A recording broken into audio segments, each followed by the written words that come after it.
Good evening, everyone. Good evening to tonight's weather report, The Climate of Now. We will be in conversation this evening with the brilliant, best-selling, and immersive journalist Michael Pollan, discussing the climate of consciousness, focusing on his work with psychedelics in his most recent books, This Is Your Mind on Plants and How to Change Your Mind. Charlie Stang, director for the Center of the Study of World Religions, will be joining us as a respondent with his deep interest in these ideas as well. I'm Terry Tempest Williams. I'm writer-in-residence at the Harvard Divinity School, and on behalf of the Center for the Study of World Religions, Religion and Public Life, the Planetary Health Alliance, in partnership with the Constellation Project, we're so glad you're here tonight to join us. We welcome you. We're live tonight with Professor Diane Moore and her students who are using these weather reports as curriculum for their class in Religion and Public Life, alongside directed readings and discussions. We're also joined by students engaged in our fire salon, where we meet every Tuesday evening around the fire in the Commons. This salon is being co-led with Ana del Castillo. We are here at the Braun Room in Sports Hall at the Harvard Divinity School, mindful that these are ancestral and traditional lands of the Massachusetts people, and we honor them, and we honor these lands. Special gratitude to Brian Kurbis of Theosophy for framing tonight's conversations with his beautiful and evocative tea pourings. Always sip tea as if tea is life itself, references Michael Pollan to the classic of tea. He writes, approached in this spirit of transcendence, the tea ceremony held the power to change consciousness. And it's this changing consciousness that we're going to be discussing tonight. I hope they're drinking tea in Glasgow at this very moment, as 120 countries convene in the name of this planetary climate crisis. With China's absence at COP26 and Vladimir Putin deciding not to show up, there are international concerns over what can be and will be accomplished. President Biden says, quote, "This time America is serious about climate change," unquote. I hope this is true and that consensus can be found. The New York Times reports today, quote, underscoring the urgency of the moment, with leaders of more than 120 countries facing pressure to immediately curb greenhouse gas emissions, the United Nations Secretary General, Antonio Guterres, said that the effects of a warming planet were already being felt from the ocean depths to the mountaintops. Quote, sea level rise has doubled from 30 years ago, he said. Parts of the Amazon rainforest emit more carbon than they can absorb. And in the last decade, over 4 billion people have been affected by events related to climate change. Enough of burning and drilling and mining our way deeper, he said. We are digging our own graves. Our planet is talking to us, Mr.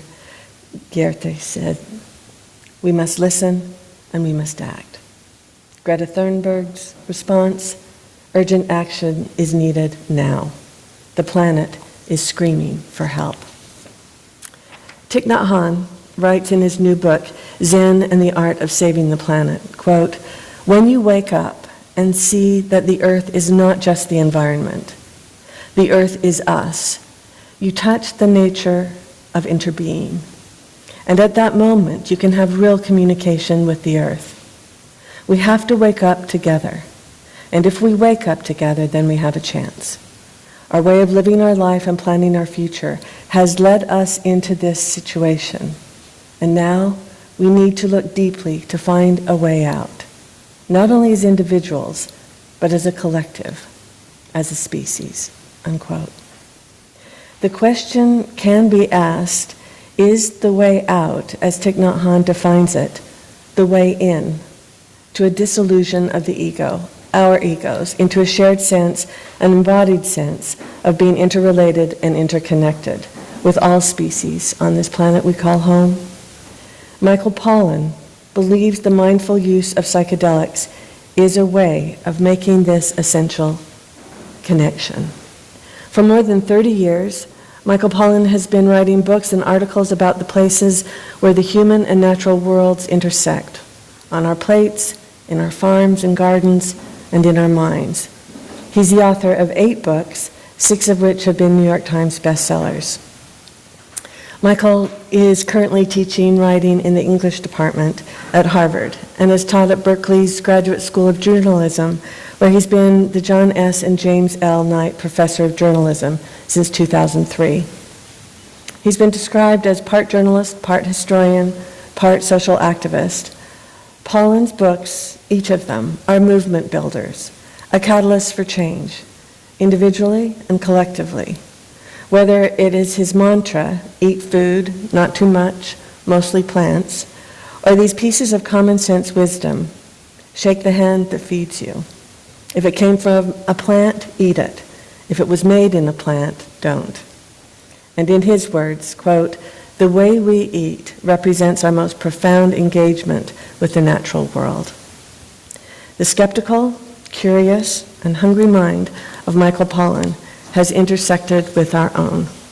As a writer and public intellectual, Pollan's ideas have become part of our cultural DNA.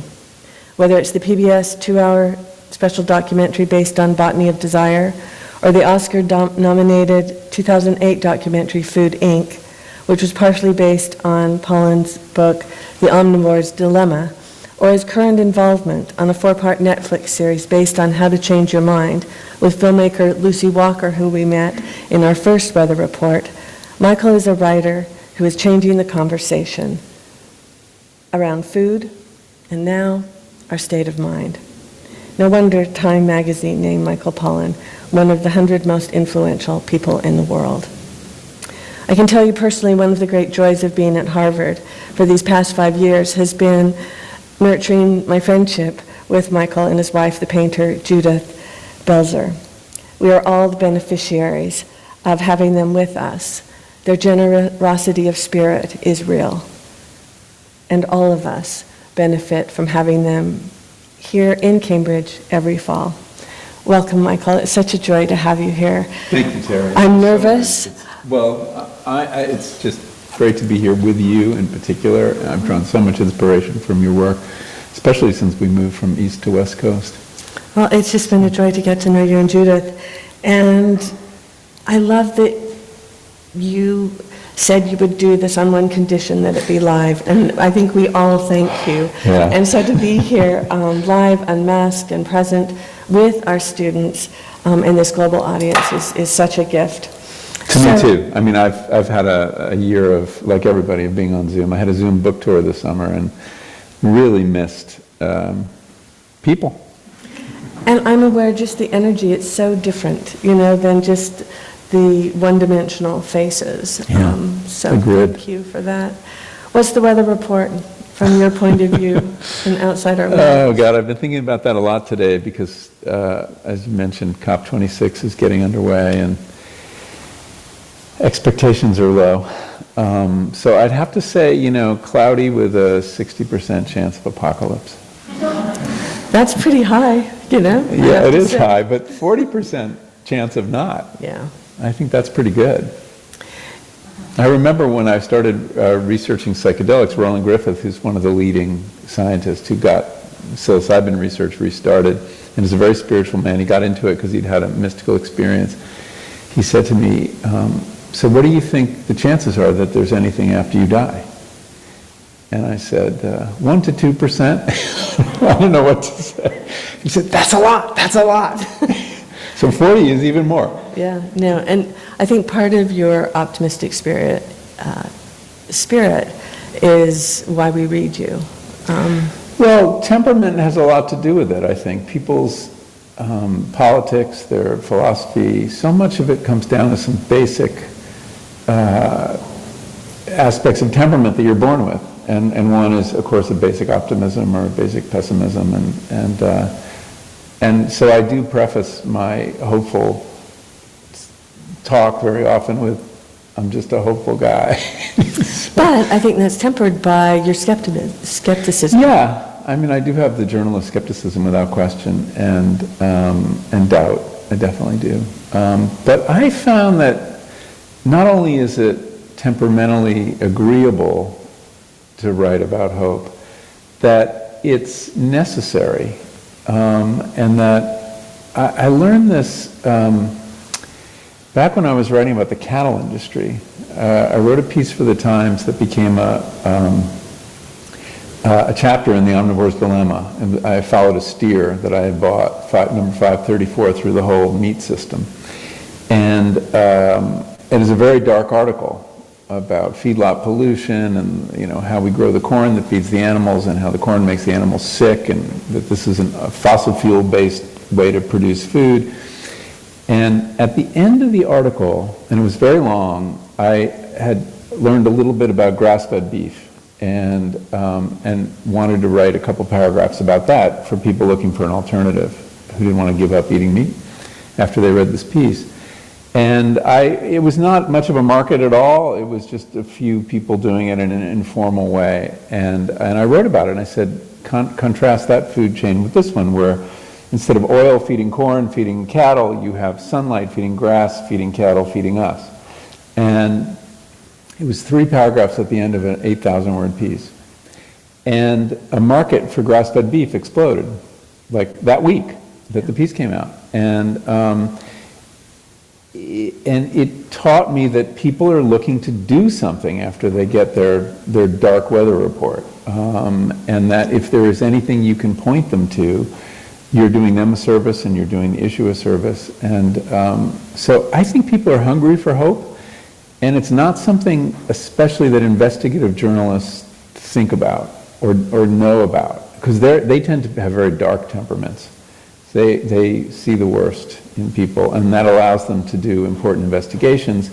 It doesn't allow them to traffic in hope in any way. And so I think it's very important. I think we're obliged, if we can find it, to share it. And what would be your definition of hope? An alternative way of doing things, that there's another path, that nothing's inevitable. Everything's evitable. And that's really important. It's one of the reasons we study history, and we see that very specific decisions led to specific outcomes. It didn't just happen. We didn't just get this food system because it was the best way to produce food. A series of decisions were made. And the same with the way we organize our energy economy or anything else. And so that if you understand those moments where history could have taken another path, it's hopeful, because you see we can still take another path. That we're not, I think we all have we're very fatalistic. We assume things are the way they have to be, and they're not. I think that's such a good point. We're in the midst of this climate collapse. We're writers. I was talking to Chloe Oregis, who's a Mexican-American writer who works with Writers Rebel in the UK. Mm-hmm. And she was saying that her work as a novelist is parallel to her work as an activist. And I'm interested that you define yourself as an activist, too, which a lot of writers don't claim that. I do as well. She was saying that she's troubled that her work in fiction isn't more aligned with her political work. Mm. And I was thinking about your work with climate in so many ways, and you and I have talked about this. It shadows the climate crisis, but it's indirect. Can you talk about that and some of the pieces that have been more direct with climate and agriculture? Yeah, I mean, my larger subject as a writer is writing about nature and our engagement with other species in particular. And that's the kind of piece I bit off, and it grew out of my work as a gardener. I started writing pieces about what was happening in my garden and what I could learn about the environmental crisis in that intimate space.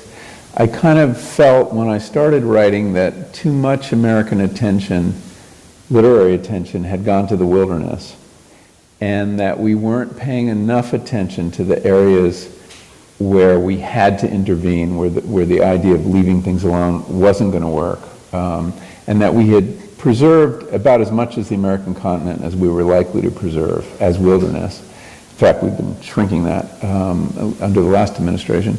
And that we needed to address the messier areas where we can't help but put our mark on nature, how we feed ourselves, how we live, all these kind of areas.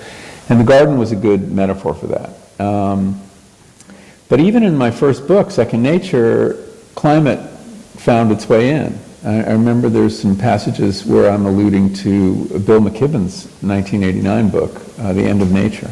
And critically, I had some issues with that book. I mean, I look back on it and I'm kind of embarrassed, but because it's such an important book. I mean, it was... What were your issues? There was a conceit in that book that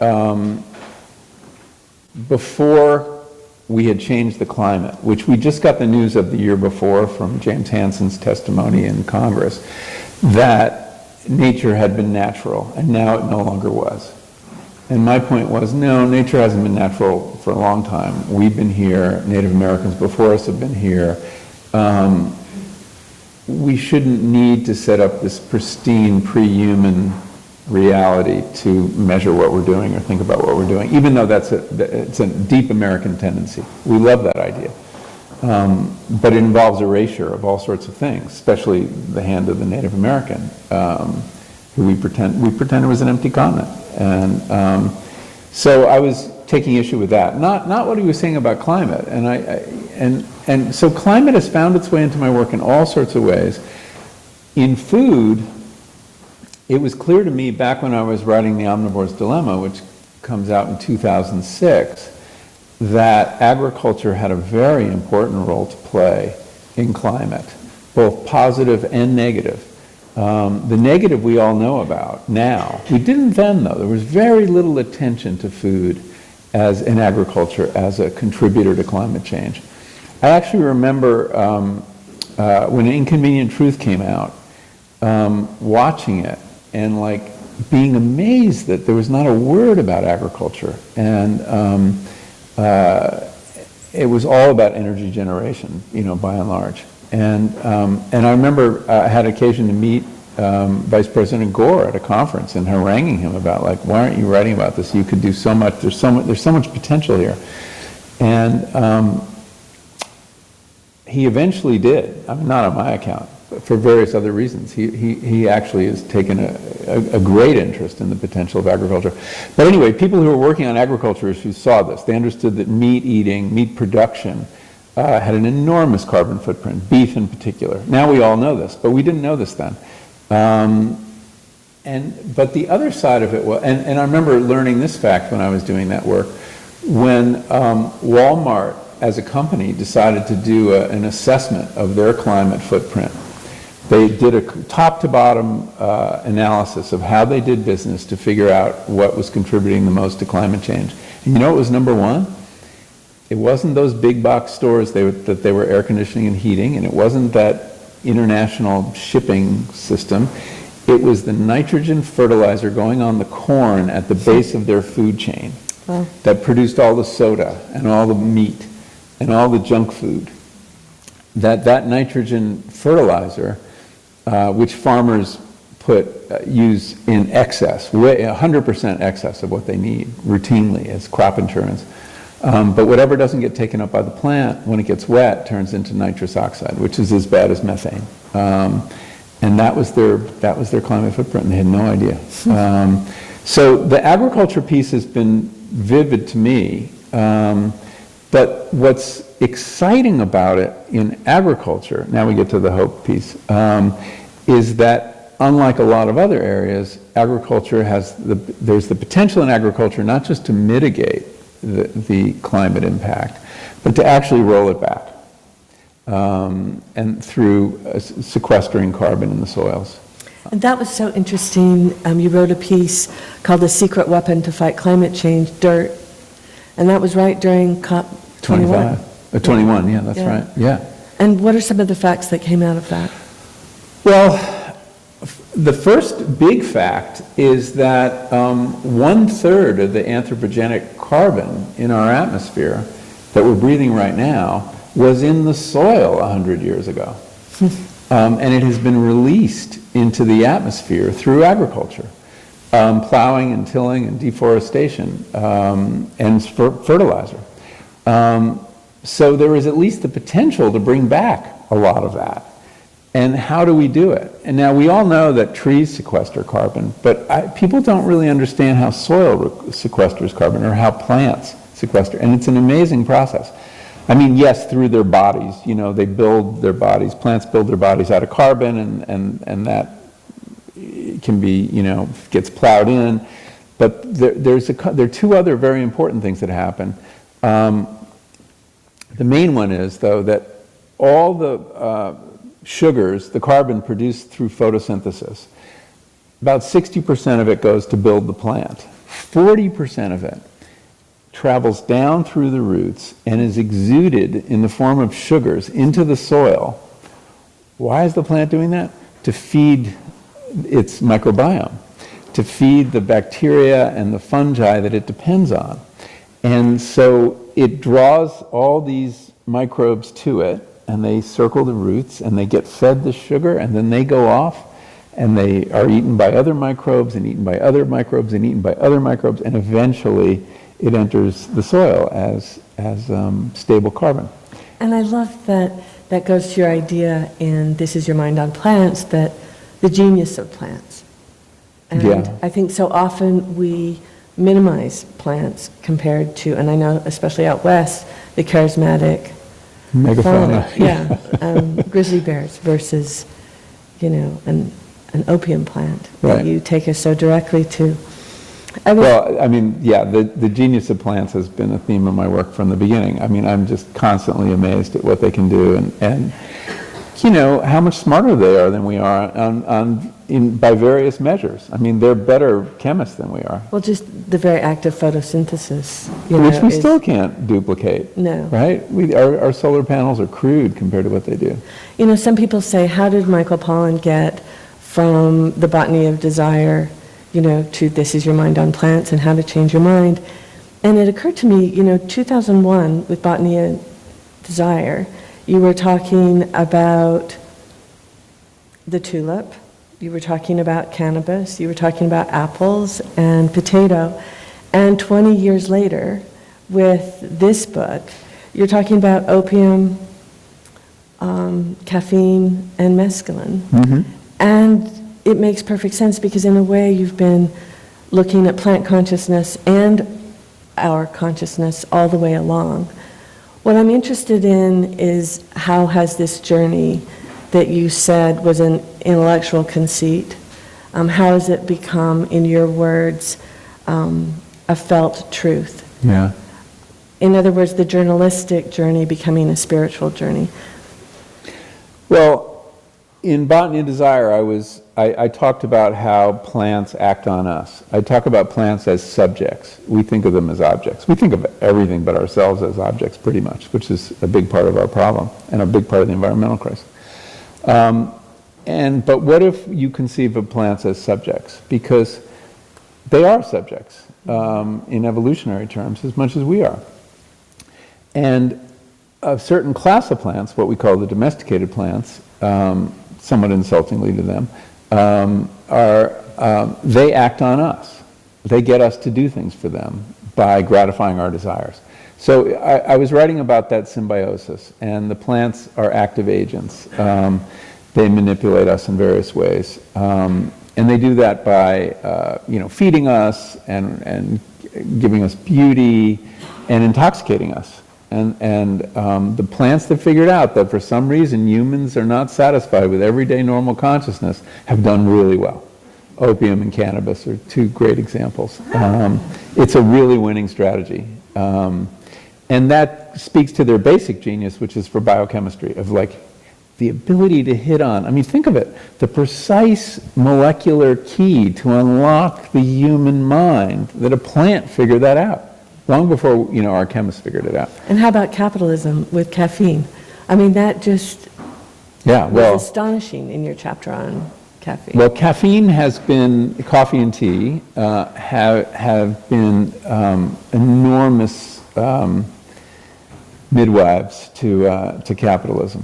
They have helped create precisely the kind of worker, which is to say sober, alert,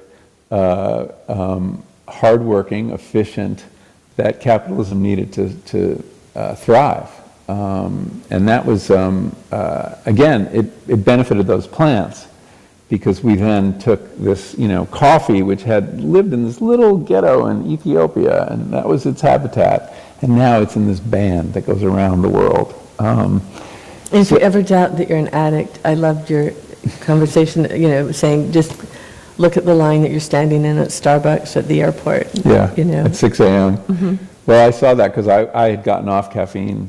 Often in my immersive journalism, I take drugs, but in this case, I had to abstain from drugs, which is much harder to do. And I had this one morning, I went through a horrible period of withdrawal and just general discontent and inability to focus. And there's one moment where I had to get to an early flight, like a 6 a.m. flight, I forget where I was, and I got myself to the airport on nothing more than like mint tea. And, and I'm walking through the airport, and I'm starting to smell the coffee, but there are these lines, because they're just about to open the Pete's and the Starbucks, and there are all these people, and they look just like the addicts in Amsterdam. And it made me realize the power of this addiction. So how has this changed you? I mean, with the psychedelics? Well, so going back to the point you made about botany desire, it was something of an intellectual conceit that the plants are actors and they're manipulating us. And I mean, I was careful in how I phrased it, but it was not a felt reality. And one of my experiences on psychedelics, specifically psilocybin experience, magic mushrooms, in my garden, I had a very profound experience of the plants in my garden. It was, I had a sense of them returning my gaze. I had a sense of them as actors. My garden is a kind of, there's a long spine, and there's a perennial border along one side, and it was a very warm August day at the end of the day, and the garden was just alive with that last flash of energy. With the bees were doing their work, and there were tons of dragonflies, and the dragonflies were leaving these contrails all over, so there was these lines going through space, and the plants were, talking to the bees, me, over here. And I was just aware of their voice and their presence and their desires, and I felt more a part of this scene than I had ever felt in nature before. I might as well have been at a party of humans, and it was wonderful. And most of the time we don't feel that way. We feel slightly alienated. We have one foot in nature, one foot out of nature. Or both feet out of nature often, but here I was welcomed and as embedded in the scene as any other creature, and I don't know what to do with that in terms of, I mean, when you say that you felt that your gaze was met, what do you do with that in terms of that moment of reciprocity? And I would ask you, how did you meet their gaze? How did they meet yours? And how do you hold that with the destruction of hierarchies in a hierarchical structure that we return to after those moments, those peak experiences? And that's the thing, we do return to we return to another mode. So the issue is, what can you take forward? And that's a big question. I'm not sure of the answer. The garden is an easy place because it's reciprocal. There's a beautiful chapter in Robin Kimmerer's book about her beans and love in the garden, and how all the attention we pay to this little patch of land is returned to us in the harvest every year. And there is this wonderful, exchange of equals in a way. But in the larger sphere, I'm not sure of the answer to that. I'm not sure. I mean, I think that I have to be very careful in how we express this, but one of the things that I find interesting about psychedelics and the experiences not only that I've had, but that millions of other people have had, is the way it frequently moves your mind down a certain path. And that path is toward a view of nature as being part of nature, feeling very connected to nature, a general sense of interconnectedness, and a general sense that subjecthood is kind of more democratically spread over the natural world than we normally think. A kind of animism, really, is what it is. It returns us to a kind of animism. And that seems to be exactly what's needed. To the extent we need a change of consciousness to address the environmental crisis, it should be in that direction, away from egoistic thinking. Ego thinking objectifies the other, whether the other is nature or other people even. And what happens to many people on psychedelics, as the ego, the walls of the ego are softened and sometimes melt completely, that sense of difference, the barriers that the ego creates, much is gained by objectifying things, right? It gives you great power. It gives you the ability to manipulate without any, question. But psychedelics can cut against that. Now, I say all this advisedly because we don't know how common that reaction is. We don't know how predictable that reaction is. There's a selection bias. The kinds of people who participated in studies that show they've actually measured nature connectedness. They have the shrinks, of course, have a survey for everything. And after a single psilocybin experience, people do feel more that they are in nature, connected to nature, than they do otherwise. They have less tolerance for authoritarianism, too. They feel more interdependent. But these samples are very small, and they tend to include people who are willing to do a psychedelic experiment. That's not everybody. But then when you think about, and I think Charlie's going to return to this notion of animism, but when you say that's not everybody, when you look at indigenous people, yes. And specifically Stephen Benally and Sandra Ironrope, Mr. Ironrope, and Davis. John Davis. Yeah. They didn't want to talk to you about, for that reason, because it's very different for them, as I understand it.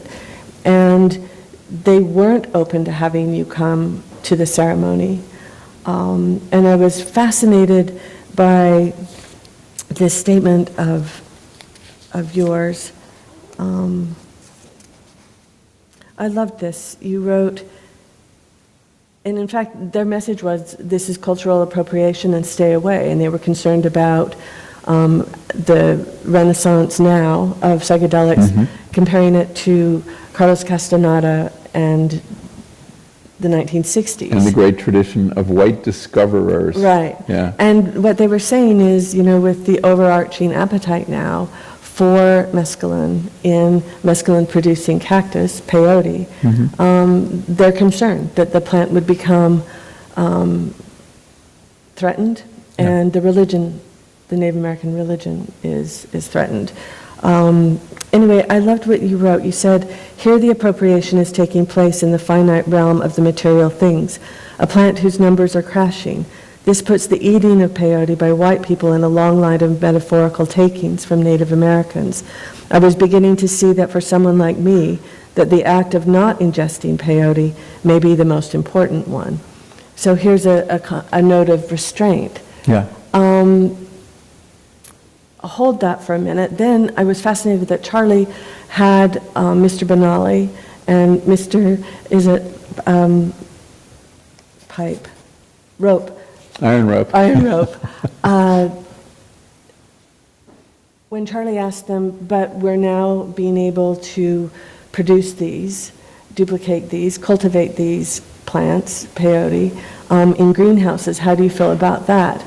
And I was stunned when the answer from Sander Ironrope was, we feel about cultivating peyote in a greenhouse the same way we feel about you trying to cultivate the minds of our children in our boarding schools. And I thought that was so indicative of the difference between our perspective of plants and theirs as plants, as brothers and sisters and entities. Do you still feel this sense of restraint? About peyote? Yeah. Yes, definitely about peyote. I mean, I've declined now a couple opportunities to participate, and I just feel that it's very important. So there's a real conservation crisis there, and it's important to understand we can't just plant a bunch of peyote. It takes 15 years to get from seed to usable button, and it's so important to the practice of their religion, to their spiritual life, to their medicine. I mean, that to do anything that would encourage people to go down to Texas, it only grows in this narrow band along the Rio Grande.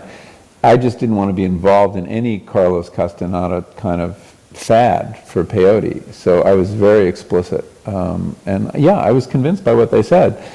I wasn't convinced that I shouldn't describe what happened to the extent that I could, even if I wasn't there. And Native Americans were not unanimous in that view. Stephen Benally didn't feel, he was incredibly, it was a really interesting moment for me as a journalist. We go out there and we just assume, we ask people, and when they don't talk to us, they're usually hiding something or something. And generally, if people talk to you, they answer your questions. And that he was looking at me through such a particular lens, because I had written about psychedelics, I was a white man, and and he had wanted nothing to do with that in terms of... And then in a way, it was commodifying the sacred. Yeah, I mean, in a way, I mean, that's a very tricky issue, but we can come back to that. But I took the point. And, part of this is that white men are not used to having an identity. We've only gotten one in the last few years. But it made that very stark and made me very aware of that when I'm going into an interview situation. And I appreciated, with your identity, with your privilege, that you did say restraint is the called for action. Yeah, I felt very strongly that was... We have a question from Donna, and I want to read this. She says, newly emerging Western psychedelics culture and what seems to be a successful attempt to legalize these substances again by reframing them as treatments for depression, anxiety, etc., may be stripping them of much of their ancient meaning. Mushrooms were introduced to us by Maria Sabina, a Mazatec curandera. In Mazatec language, there are no words for stress, anxiety, and depression. As those who have lost that connection to our healing plants, as described in the book, and are roaming in search of our practices, what can we learn about constructing our own ceremonies that cultivate respect for these plants, and not only respect the way science tells us they change our brain chemistries? What are we losing with this new way of engaging with its plants if we take them out of their context ceremonially and put them into clinical trials? It's a great question. The medicinal path is the most obvious one for Westerners, and it's no accident that has produced the most support and interest in psychedelics, as we've demonstrated them using our placebo-controlled double-blind studies. This is what passes for authority in our culture, the word of science. And when I wrote How to Change Your Mind, I focused on science because I understood that very well. I was borrowing that authority to tell my story. And it was when I was writing this book in between 2015 and 2017, there was a real question whether it would be taken seriously by anybody. And it was a pretty fringy subject. And so I did what, any journalist would do, which is lean heavily on science. And plus there was interesting science happening. I did not write about the shamanic use of these plants, except in passing. There's a couple ayahuasca ceremonies that I allude to, but very superficially, because I thought that would undermine the authority of the book. but I was learning just how much we had to learn from the traditional use of psychedelics, and that we got into some difficulties with psychedelics in the 60s. They, burst upon the scene seemingly without a history, and LSD did not have a history. It was very new in the middle of the 20th century, and we didn't know how to use them. They came without an instruction manual. And they were often used recklessly. I mean, the CIA did crazy things with psychedelics, but people did too. Spiking the punch bowl. What a weird, cruel thing to do. And again, no ceremony, no rituals. No ceremony, no ritual. And but we didn't know what these things were, what they were capable of, or how to use them. We were too arrogant to realize that there was an instruction manual, and that was the traditional use of psychedelics, going back more than 6,000 years in the case of peyote, but a couple thousand years in Central America with psilocybin. And we stripped it of that context to the extent we knew about it. We did know about Maria Sabina. So do you see new yes. ceremonies coming forward? I think there's three that paths. Are appropriating, yeah. Well, that's the hard issue. It's like, can you learn from another culture without appropriating? I think you can, but it's a tricky issue. I mean, I don't know that Steve Benally would agree, but there are the deep structure of ceremonial use, which isn't tied to any one particular indigenous group, involves a couple things, and this seems to be consistent. And this is really work for a comparative anthropologist, but psychedelics are seldom used alone. They're usually used in a group setting. They're never used casually. There's always a sense of occasion, intention, purpose. There is always an elder involved who knows the territory and can help people navigate difficult passages. And there's always ritual, ceremony involved.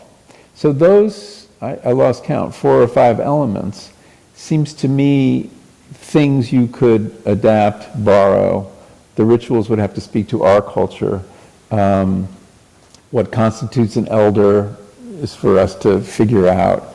But used in that way, these substances are very safe and can be very beneficial. And so the challenge is for us to devise a container that has those elements, but speaks to us in our moment. Do you feel that what you call the white coat shamanism is moving in that direction?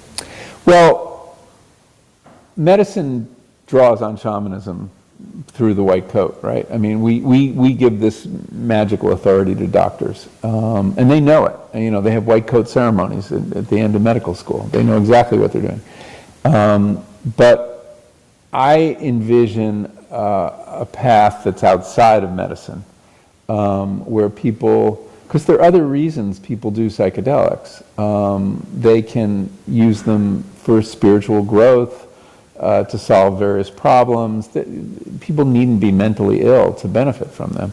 So I think that there will be, I think of that as the third path. The second path is the religious path, the straightforward, there will be new churches.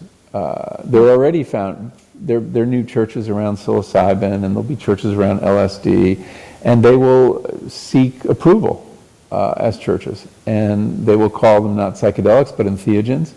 And I think the chances are good that with this Supreme Court we have, defining religious liberty so broadly that even corporations needn't do things they don't believe in,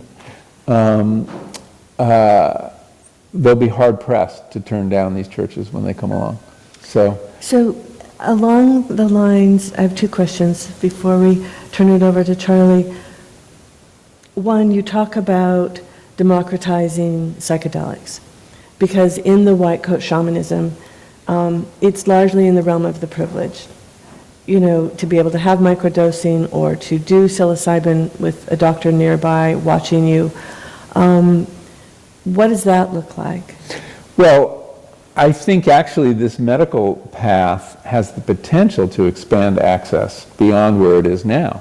Because if psilocybin or MDMA therapy is proven to be effective in phase 3 trials, and MDMA has already passed a phase 3 trial, it will be covered by insurance eventually. And that will make it accessible to more people than have access to it other ways. Right now, you know, underground therapy is very expensive because demand exceeds supply and there's no insurance. So I think we have, these access issues are very, very important. And psychedelics has to move out of the generally affluent white community it's in right now. But there's signs that that's happening. I mean, I see a lot of signs that's happening. And I guess, Michael, we could talk for hours, you know. What I'm really interested in is, you know, you're a deeply public person. You have enormous influence and sway. I mean, your books do create movements and they are catalysts for change.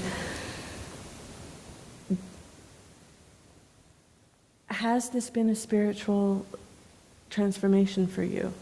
And if so, how? I mean, one of the things you talk about is the dissolution of the ego. Yeah. And in an experience like that, what role do you see psilocybins, you know, mushrooms, LSD, this renaissance of psychedelics, what role can it play in expanding our mind and notion of where we are in this climate crisis? So, how has it shaped your views and how has it changed you spiritually? well, I'm going to answer the latter question. The other one, we need like another hour. So I began this whole investigation into psychedelics as a confirmed non-spiritual person. I didn't understand the word spiritual. I really didn't. I assumed that to be spiritual was to believe in supernatural things. And I was very much a, you know, materialist, physicalist in my outlook on things, and was very suspicious of other ways of looking at things. I had an experience that was very powerful, not the one I described in the garden, but another one of complete ego dissolution, followed by this sense of unitive consciousness, of merging with some larger entity. In this case, it was a piece of music that I became one with. And I experienced what it was like not to have a self. And, you know, on the survey I filled out, it was a mystical experience. And it certainly felt like one. But was it supernatural? I don't think it was. And it caused me eventually to rethink or reinterpret what the word spiritual means. And I came to the understanding that spiritual experience is simply, at least for me, I'm not speaking for everybody, an experience of profound connection to something outside yourself, such that there's no inside and outside.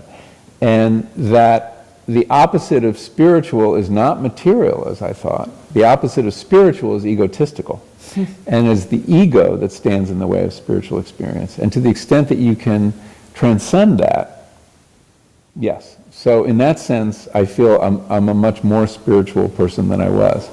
But I haven't left nature behind.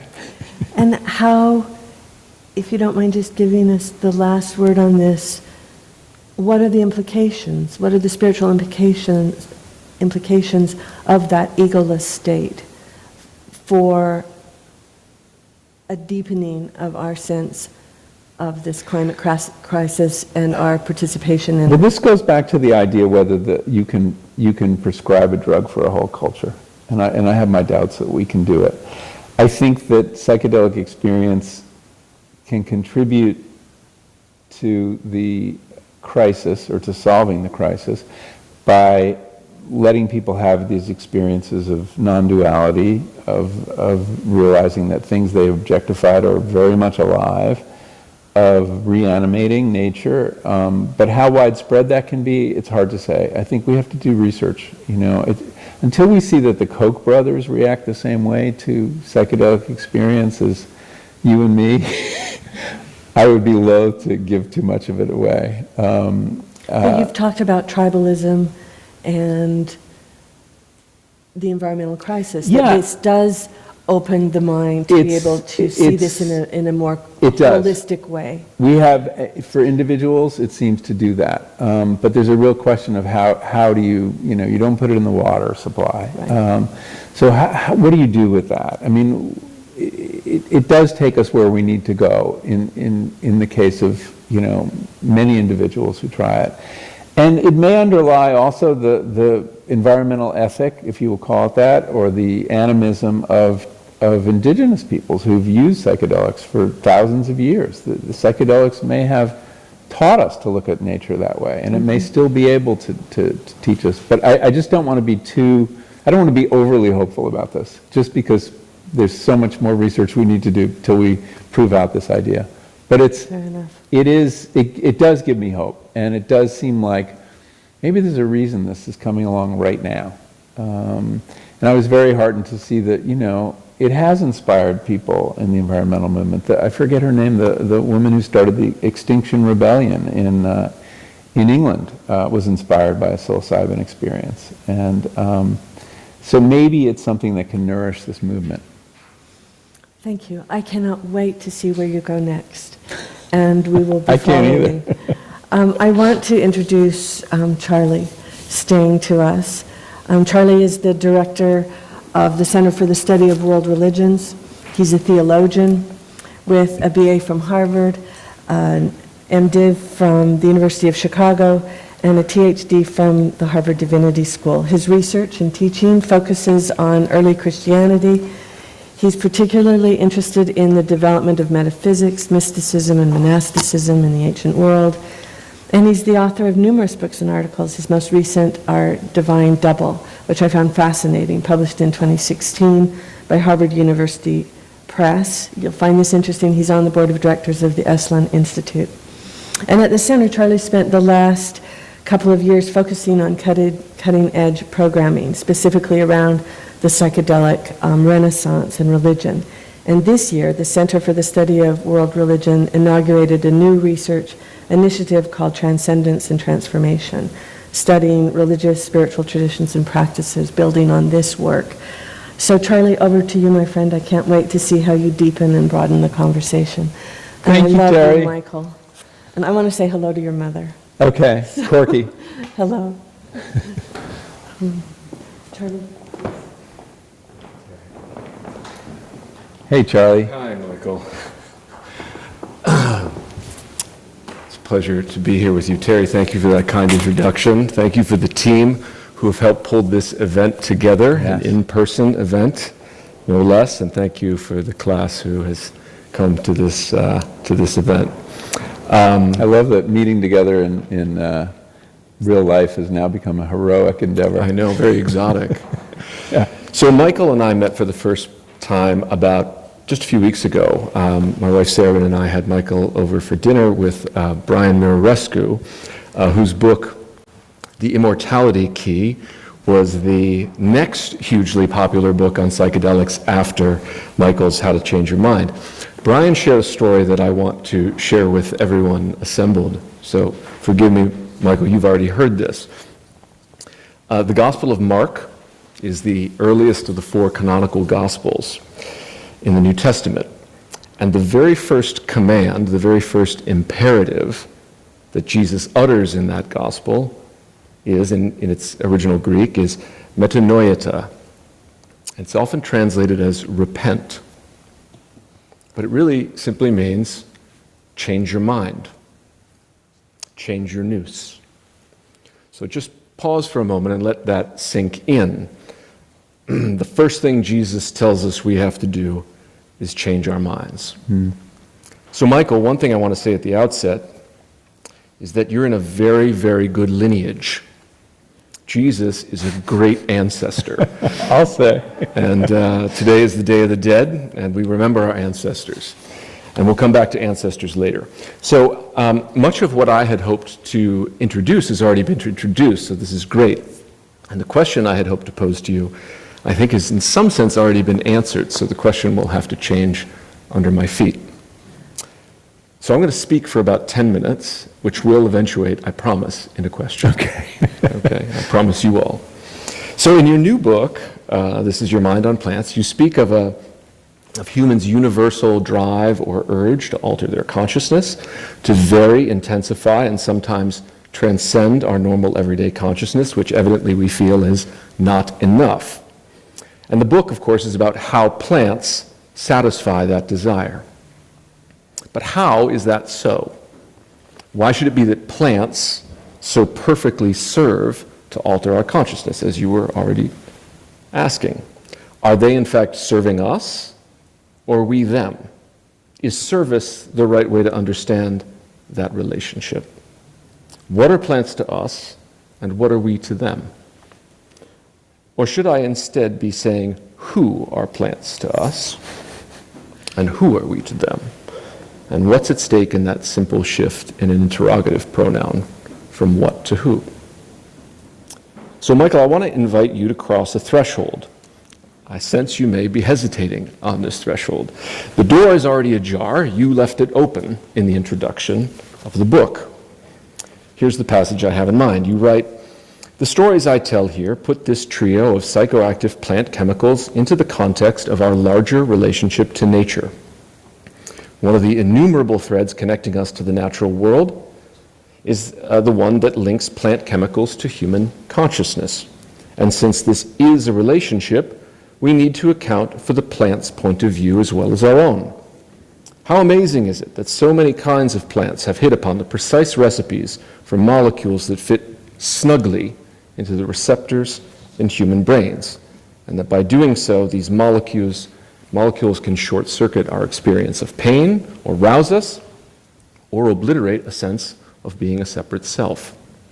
You have to wonder, what's in it for the plants to devise and manufacture molecules that can pass for human neurotransmitters and affect us in such profound ways?" So, not surprisingly, the phrase that leapt out to me when I read that paragraph was the plant's point of view. Point of view suggests perspective, agency, wishes, designs. Just now we heard you speak about the genius of plants. We use that word genius today to mean a kind of clever reasoning. But in Roman mythology, a genius is a tutelary deity of an individual, something closer to a guardian angel. You've spoken of subjects versus objects, that we need to acknowledge plants as having subjects. And although you speak of amazement and wonder at the relationship between humans and plants, when you do turn to the plant's points of view in this book, you largely speak in the safe idiom of evolutionary biology. Plants are very clever. They have devised ways of relating to humans so as to maximize their spread. By way of contrast, two of your informants in Chapter 3 on mescaline, whom have already been mentioned, take a different tack on the plant's point of view. Here's Dawn Davis. She says, "It's hard to talk about how important and sacred this medicine is, especially to people who see the plant as a thing. To me, peyote is sentient. The plant is not a thing, but a relative, an elder." And Sandor Ironrope says, "The medicine knows you before you even know yourself. It's like a mirror. This medicine is a mirror that allows you to see inside yourself, into the core of your heart and spirit. The peyote knows you." Now, I confess that the comments of your two informants resonate with a host of authors and books that have walked not exactly through these halls here in Schwartz Hall, but across the street in the Center for the Study of World Religions the past 5 years, during which time I've had the privilege to direct the programming there. So these are just names of some people in their books that have changed my mind. Eduardo Kohn, How Forests Think, Toward an Anthropology Beyond the Human. Robin Wall Kimmerer, Braiding Sweetgrass. David Abram, The Spell of the Sensuous. and his second book, Becoming Animal. Richard Powers, The Overstory. Michael Marder, Plant Thinking, a philosophy of vegetal life. And Graham Harvey, Animism, Respecting the Natural World. Now, with the exception of Michael Marder, and for reasons I can explain, all these authors adhere to what I think we might call an animist worldview. You've already mentioned animism. But I think it might be helpful to recall that animism is a category with a very, very ambivalent history. It was marshaled in the 19th century by anthropologists as a means of grouping whole sets of worldviews, often non-European, indigenous worldviews that regarded the non-human world or the more than human world, animals, plants, mountains, rivers, stones, as persons rather than things, right? As whos rather than whats. This was their crucial error, according to the European anthropologists. Such people regarded an inert thing as having a soul or an anima, and thus a person of some sort. These people couldn't properly distinguish things from persons. So these traditions were grouped under the category of animism precisely to demote them, to figure them as primitive, as early evolutionary stages along the way to theism, from poly and then to monotheism. So, according to this 19th century thinking, if you encounter animists today, they're atavistic. They're holdovers from an earlier stage of human spirituality. So, you can imagine how the category of animism is very amenable to a modern European settler expansion. It allows you to control the worldviews of all kinds of people. So it's a pejorative category in its inception.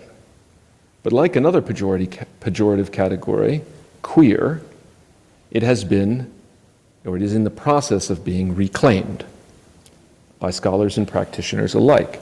And here I'd point anyone interested to Graham Harvey's Handbook of Contemporary Animism, which is a huge collection of contemporary thinkers and practitioners.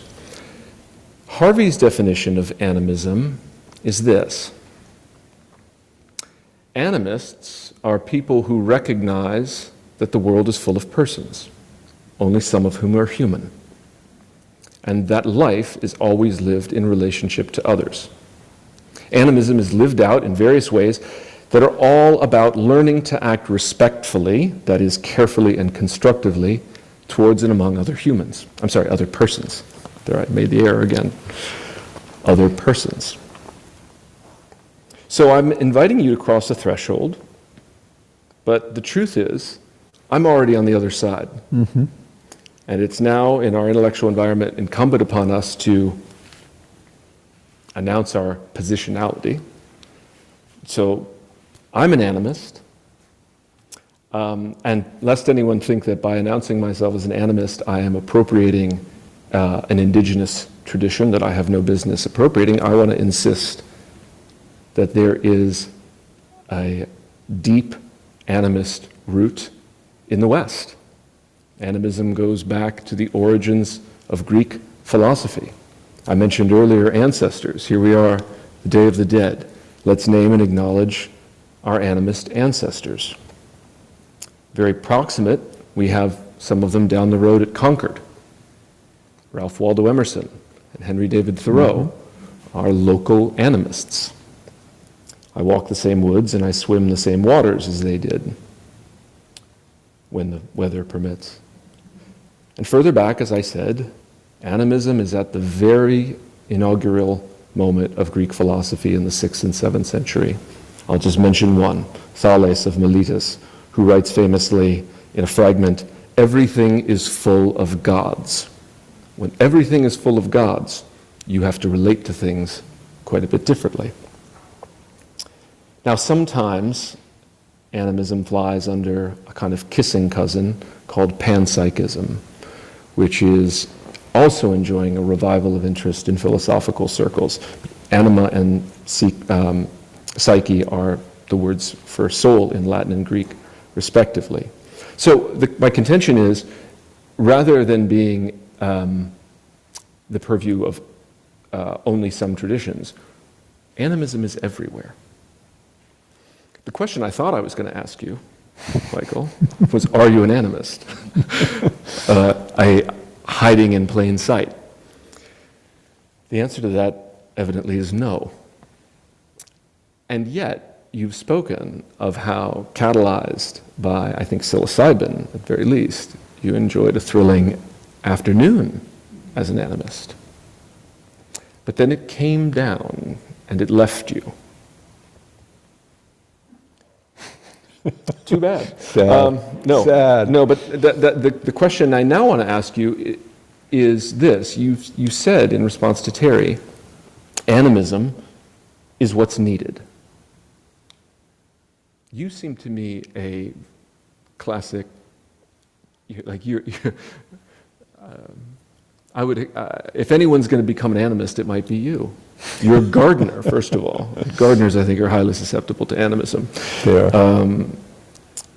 But even if you want to hang on the edge of the threshold and yet suggest, as you just have, that crossing the threshold is precisely what we need, then the question I want to put to you first is, how do we, forgive the pun, cultivate animism if it's what's needed?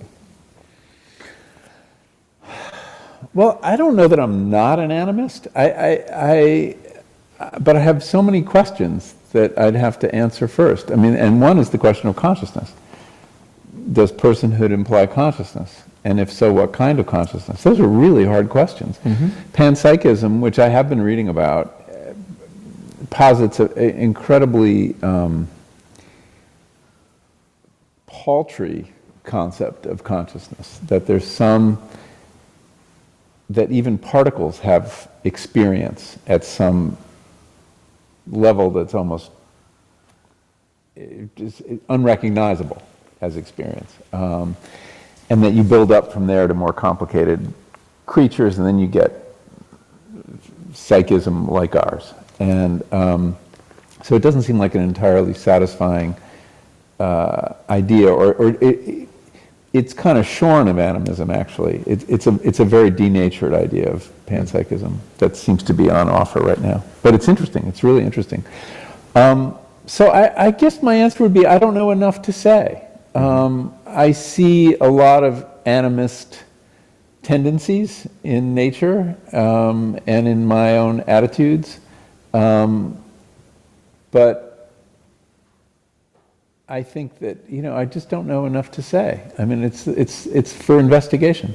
I've read some of those authors, not others. There was a very interesting moment when Richard Powers was being interviewed by Ezra Klein a couple of weeks ago. It was a fantastic interview. If you haven't heard it, I highly recommend it. And he's kind of like, what's wrong with anthropomorphizing? By which he meant animism in that case, and imputing human or qualities of personhood on other things in nature. And you could argue that the scientific revolution, for the last 400 years has been the exception. That is the retreat, the only big retreat from animism in the history of human thought. And maybe it's a passing fad. It's coming back. Well, it sounds like it, the way you describe it, it's coming back. I think, to be fair, it's not just the scientific revolution. I think the history of Christianity in Europe. Yeah, monotheism too was. There are ways in which monotheism and polytheism are absolutely compatible with animistic worldviews. Yeah. And it raises the question of whether there was popular animism in Europe alongside an anti-animist ecclesiastical elite. But certainly the organs of elite Christianity have been hostile to it, animism. So I wouldn't lay it entirely at the feet of science. And many other tendencies too. Capitalism too. I mean, doesn't have any use for animism. Nope. It's a huge threat. And I do think that way of thinking, whether it's formal animism or something or animism light, is important to the kind of revolution in consciousness we need to think about nature in a different way. And it isn't surprising that people who think hard about nature and are environmentalists are more inclined in that direction. You know, it's a matter of degrees. If you respect other species, you know, I mean, I began attributing these qualities, but I was also very wedded to this Darwinian framework, which I wouldn't be so dismissive of. It's been pretty useful. Enormously powerful explanatory scheme. Yeah, and Darwin himself, of course, was he an animist? Probably not, but he also had animist tendencies. And when you read him on worms,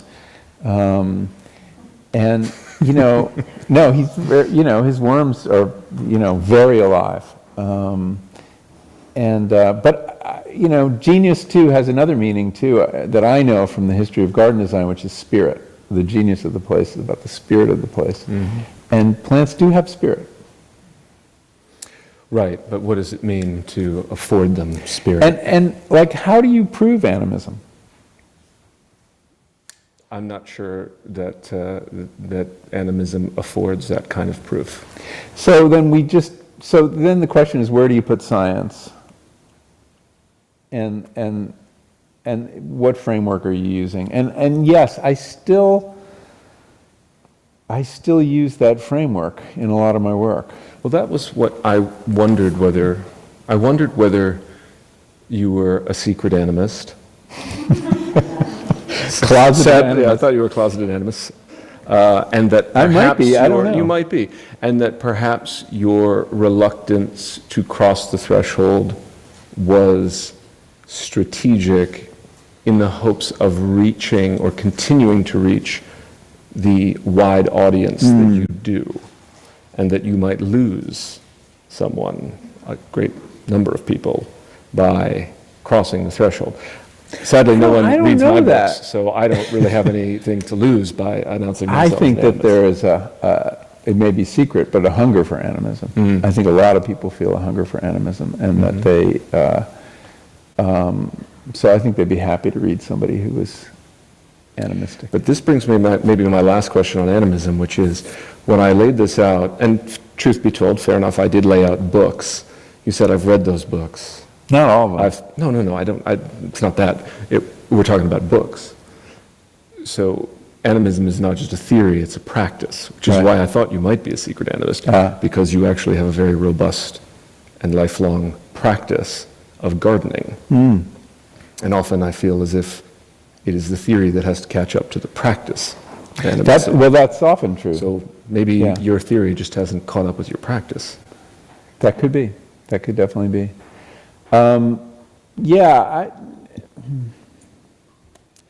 You know, we're just talking about very different frames of reference. And I'm very interested in this question. I've actually been thinking a lot about where does consciousness begin in animals and in plants, and how can we define it? And, you know, I wrote a piece on plant intelligence a few years ago, and it was astonishing what, you know, plants can learn and remember. I had no idea of that. They're as good as, you know, Pavlov's dogs in terms of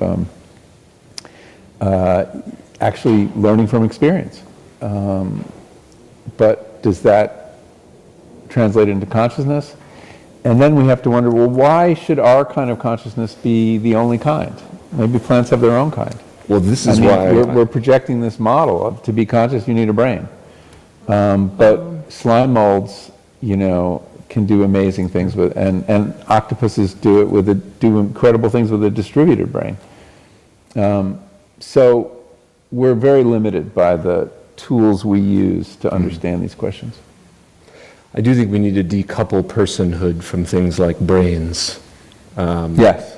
And the question as to whether it's animals and plants that are persons, or other beings like stones. There's, Stone?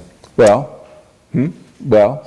Yes, here's no? a great, I can't Animist or remember, not? in Graham Harvey, in his book on animism, he starts with the story of a Western, an American linguist of Native American languages, and he goes to, I think it's an Ojibwe elder, I can't remember exactly, and says to him, "Are stones persons?" And the elder looks at him and says, That's a really dumb question. Some of them are.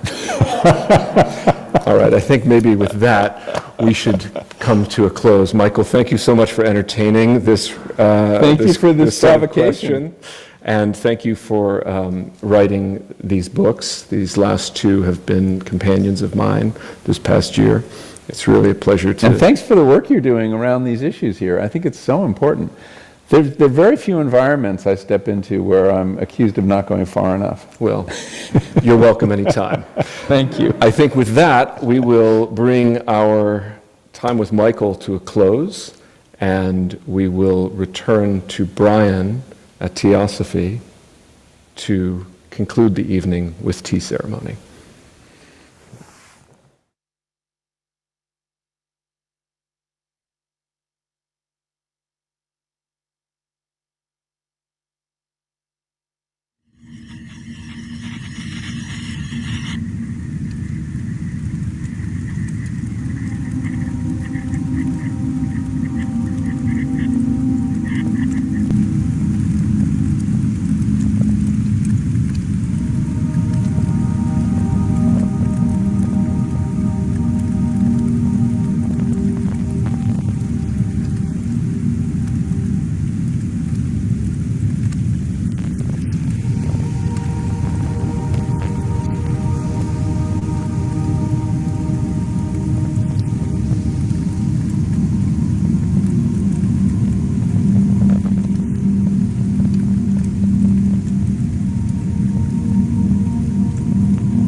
Just quiet your mind. Open your heart. Quiet the mind. Open the heart.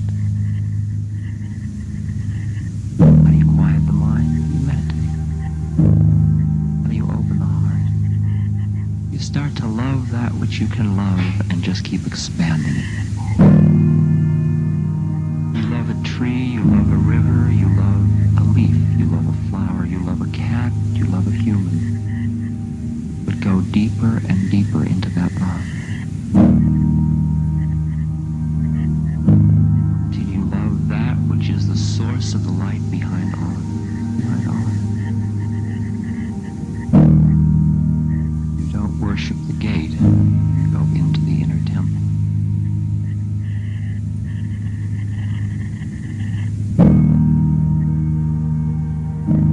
Everything in you that you don't need, you can let go of.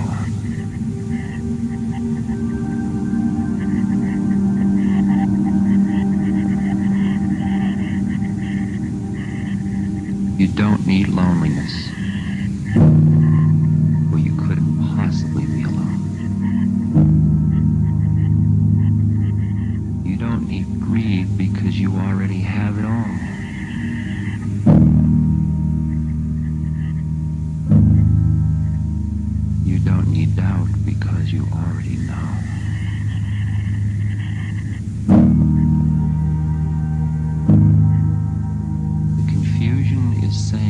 don't know.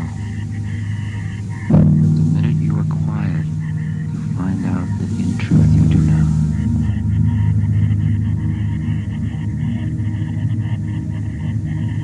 For in you, you know. Plane after plane will open to you. I want to know who I really am.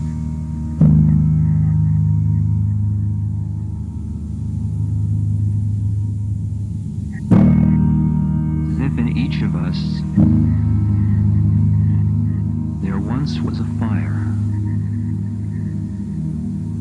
And for some of us, there seem as if there are only ashes now.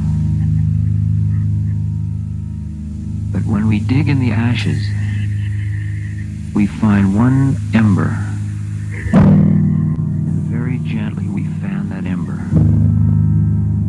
blow on it. It gets brighter, and from that ember we rebuild the fire.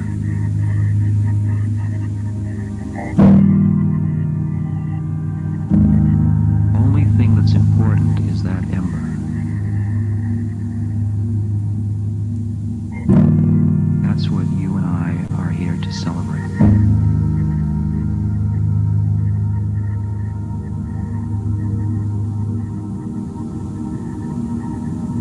That though we've lived our life totally involved in the world,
tare ture zoha Om tare tu tare ture zoha Om tare tu tare ture zoha Om tare tu tare ture zoha